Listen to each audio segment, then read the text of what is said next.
zápasy, 6 gólov. To je bilancia Cartera Turnbulla, ktorý zatiaľ svojim prínosom naozaj drží Bystricu na čele ligy. Včera v náročnom zápase na pôde Trenčína strelil otvárací gól. Ide o hráča, ktorého do ligy pritiahol Zvolen, no ale vieme, že tá anabáza vo Zvolene mu absolútne nevyšla. Následne ho stiahla Banská Bystrica. Urobila z neho jedného z najlepších legionárov. Má výborný začiatok, čo som ja aj prekvapený, lebo viem, že Banská Bystrica mu kúpila jeho bývalého spoluhráča centra O'Neilla, ktorý však nejakých 10 dní pred ligou vyšla správa, že má zranenie na celú sezónu.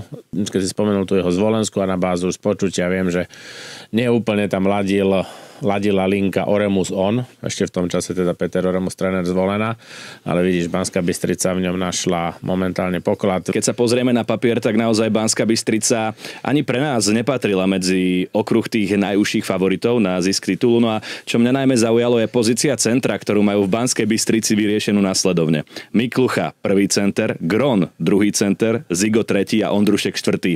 Myslíš si, že Stano Gron, ktorý je stále mladý slovenský hokejista a zažíva naozaj prelomovú sezónu, dokáže hrať druhého centra v tíme, ktorý sa momentálne už začína radiť k tým ašpirantom na vyššie priečky? Ja som veľmi prekvapený. Pre mňa je to, a poviem to otvorene, možno, že nechcem byť teraz alibista, podľa mňa to je dlhodobo neudržateľné, pretože tá výkonnosť týchto mladých chlapcov začne kolísať.